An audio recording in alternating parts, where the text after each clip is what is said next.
Chase, what really stood out to me, man, was just your technique that you played with the linebacker position. Just being able to sift through things, wrong arming things, shooting the gap when you needed to, and just that also comes with that football IQ.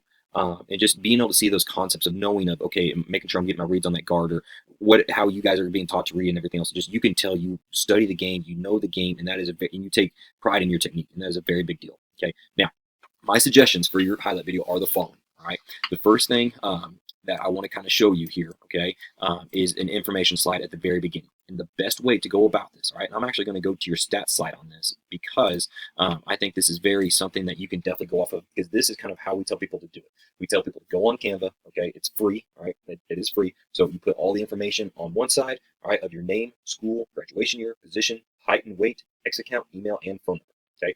You put all that on one side and a picture of you on the other side, all right. Download that and then upload that to your very first thing on Huddle. All right, and that's what we tell people to put on the very first thing on their Huddle highlight video. So what I would do is I would take this page that you have made here. Okay, I think this is a great looking page, very organized. Take your stats off, okay, because sometimes coaches aren't necessarily worried about the stats. They'll get that from the coaches. They're focusing on your technique and how you're playing and looking for certain things. Put that information that we just talked about. Put your picture of you over here on the right, just like you've got. Change all this out. Don't have it so small down here on some things, but have all that information over here. I think that'll make a very nice information slide. Okay, put all that and then put it at the very beginning. Don't have that stuff at the end. Okay, and the reason we want it at the beginning is so boom, as soon as the coach pulls up your film, all your information's up there. Okay, they know how to get in contact with you. All right, because sometimes having to go find a kid, whether it be a phone number or on X, coach's time is very short and valuable. They don't have time to go do that. I remember when I would have to go do that, I didn't have enough time, so I had to pass on the kid, and that's what we don't want to have happen to you. Okay, so I think take this information slide just like we talked about. Move it all at the beginning, take off the stats, add all that info on, and just organize it how it looks good and stuff, and boom, you'll be set and ready to go. Okay. Now, how we want to order our plays. Okay. I know you got that one field goal blocker, PAT block on there. Okay. Put that at the very end because we want to go defensive stuff first and then special teams. Okay. That way, just when a coach is watching you as a defensive guy, okay, or a linebacker coach is watching, he's just watching defense. Okay. And that way, if something's up, hey, I got a kid, he could be something. Do you think he could help us out on special teams? All right, is this a guy? Boom, he's going to help us out at linebacker. For future reference, he can help us out on special teams. All right, yeah, show me this clip. He can go to the very end. Boom, there's this clip right here. Okay, that way he's not having to search through the entire film. So having that organized makes it very better for them. All right, now within that, we want to go to our sequence of plays within the order of plays. Okay, so within the sequence, we have it broken down into sections. Okay, the first thing is turnovers. All right, that's your interceptions, your forced fumbles, fumble recoveries, and then we're going to go to sacks, TFLs, and your TFLs are anything at the line of scrimmage or behind, all right, PDUs, and then remaining defensive highlights, okay? And your remaining defensive highlights are more, not necessarily this stuff that's statistical, like your turnover, sacks, TFLs, and stuff like that, but more stuff that showcases what you can do, okay?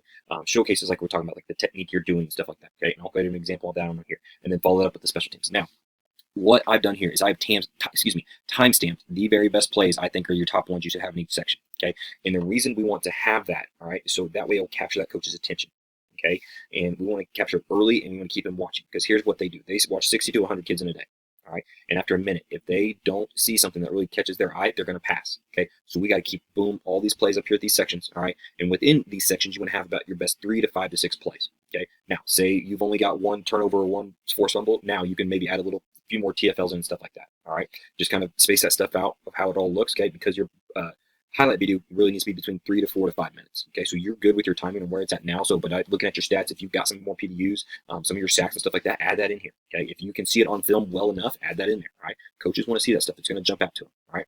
Now, to go over these plays, okay, just so you can see kind of what I'm seeing and why. All right, like I said, this is our sequence of what we're looking at.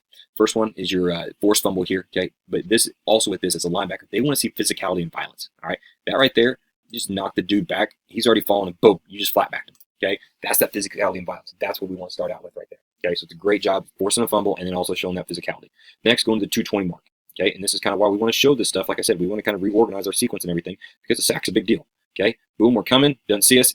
All right, take the quarterback down, driving back about 6-8 yards. Okay, it's a great job there.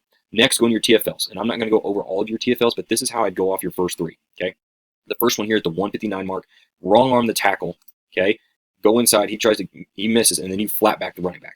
Okay, again, showing the physicality, showing you can take on blocks. They're looking for those specific things. Okay, and the next jumping up here to the 7-second marker. Right, your very first clip you got on here, same thing. Trying to get blocked, not happening. Flat back. Okay, great job. Start off with those two, and then go real quick. I'll just buzz to it really quick. Actually, going to this 37-second mark. Okay, being able to follow the running back out of the backfield and stop this guy for a 0-yard loss. Okay, that's that football IQ. That's showing your speed a little bit. That's what they want to see. And then following that up with your PBUs. Okay, the 114 mark. All right, being able to drop to that mid seam area. Okay, it's a great job having eyes still on the quarterback. Great job getting turned around in an awkward position to bite that thing down. Okay, good job there. Next, here's kind of I want to show you that example of that remaining defensive highlight. Okay, so like I said, not necessarily a big explosive play. Sometimes there's not a TFL, maybe something that's 2, 3, 4 yards downfield. Okay, but showing you how boom, you're sifting, not there, sift again. He jumps aside, boom, I'm sticking it, and you got him right there. Okay, it's a great job really showing what you can do. All right, and again, this looks like it could be a TFL, so however you want to put it in there, but that's kind of what we're looking for stuff right there, showing specific things that you're good at. All right, so like I said, to kind of recap stuff, change that information slide up. So take those stats off, put that thing at the end, put it at the beginning. Okay, change up the order and the sequence of plays. All right, put those best plays first. And doing this overall will provide a more dynamic highlight video for college coaches. Now, after going over the game film feedback, let's take a look at what divisions you should target. I'm basing this off the most recent highlight video, which is exactly what college coaches are going to do, and where the athlete can receive a scholarship right now.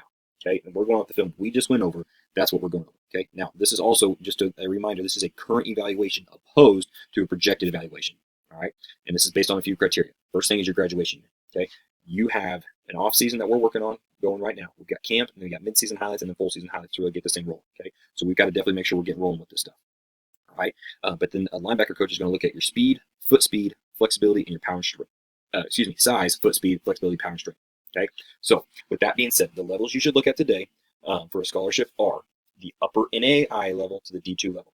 Okay, now you should start getting interest and possibly offers from these schools. Okay, from college coaches at these levels, and if not, you need to start the communication process with these coaches. You need to start emailing them, and you start calling them. All right, you start getting your name out there through social media and DMing these coaches. Make sure you're following them on X. Once you redo your video, send it to them, updated highlight video. Okay, because right now they're in spring ball, but we've got to get this in front of them so that way when they go hit the road as soon as they're done, they know who they're coming to see. Okay, yeah, they come get a sheet, but the coach said, "Oh man, I remember seeing this kid's film coming through." All right, that's going to help you out in that run. All right, also make sure you're marketing and branding yourself in the correct way. All right, because when you brand yourself in the correct way, the coaches watch your video, and the deal is too for you with the camps coming up this year. You need to know what schools like your video or not. Okay, because that can determine whether or not which camp you're going to go to. Because if we just hit the camp circuit, we have no idea if the coach is interested or not. We're sometimes wasting money. But if we go somewhere where a coach has got vested interest in us, okay, he's watched our video, he wants us at camp, that makes a bigger difference of, yes, let's put our money that way because the coach is interested in me. Sometimes when you go to the 1,000 kid or student athlete mega camp, you kind of get lost. Right? I've been there as a player and I've been there as a coach. And when you're there as a coach, sometimes you get lost too. They give you a 40-page stack of papers, 1,000 kids' names on it, and sometimes there's so many kids there, it's very hard to focus on which kids you really want to look at. But sometimes when you're in those individual one-on-one settings, it's easier to develop that relationship, see that small group stuff, and how that works. Okay. But when you attend these prospect camps, introduce yourself to these coaches. Okay, develop that relationship. So when you send that midseason highlight, they're going to know who they're watching. They're going to remember you going one-on-one route or against a running back in one-on-ones. Okay, or 7-on-7, whatever these coaches do. Remember you were on that 40. Okay, that's going to carry over. All right. But at the same time, how can we also go attack these levels and get better? My suggestion to improve your game that translates to college football and possibly a higher division are the following. First thing is strength training. All right, make sure we're adding good weight, developing more explosion and power. You had one kind of stalemated there when you met the running back, and then you ended up finishing him. But boom, let's start that off and finish him from the get-go. Okay, just like on your forced fumble, finish it from the get-go. Okay, gotta be low, gotta explode. When you get to the college game, when you're meeting that running back in the hole, you gotta be able to deliver that blow. Okay, everybody's at the college level is gonna be faster, bigger, and stronger. All right. Just like at Flower Mound. I used to recruit that school. I understand what the competition's like. All right, you just think now it's going to go another level because I thought the same thing of, oh man, I used to be a quarterback. I can make this throw. Nope, that guy was a lot faster than I was anticipating. Okay, everybody's going to be bigger and faster. Work on that flexibility. Okay, this is coming that pre and post training stretching. Okay, you guys don't do it on your own. The stretching is going to help improve that pad level and run or pass. Okay, this is also going to help prevent injury because your best ability is your availability. If we're dinged up throughout the season, that's going to hurt our chances of video. That's going to hurt our chances of getting an offer. You go to the college side, that's going to hurt our chances on the depth chart. Okay, so make sure we're taking care of our bodies. Foot speed, dot drills, ladder drills, cone bag drills, working on linebacker drops and drills. Okay, got to be able to take that drop and come up and make a tackle. All right, get those hips open up more, be able to read and react, get power all ahead and straight ahead. All right, continue linebacker development, block destruction. Showed some of that. Keep working on that. All right, got to come up and make that tackle when you're getting blocked. Okay, working on agility. Got to be able to get over the top of the box like you're showing. Okay, get over there faster. Boom, beat that guy to the hole. Don't be waiting on him as much. All right, so but at the same time, be able to react to play action and turn and run and hook curl as fast as you can in coverage. Okay, development of coverage in man versus zone. Continue to develop this technique because I mean you guys probably do it more with your level and stuff where you guys are at in your district. But knowing of now maybe I'm running bracket off this inside receiver or tight end compared to just running maybe half man half zone on the field. Okay, keep working on that stuff and then also working on long speed. Okay. Track work, speed training, track's coming up. We got to be in track. That receiver's got a deep ball. You got to stay with them. Those linebacker coaches today at the college level are looking for guys who can run. They want to have those guys that can run. Okay, with that tight end and running back, and they got to be able to come up and make that TFL. Okay, so make sure we're working on that stuff. And these improvements are what really a linebacker college coach will look at. So double down, do all these things, hit it hard. And if it translates to your video, this can help you level up your evaluation and possibly have an opportunity at that upper D2 level and possibly that lower D1 FCS level.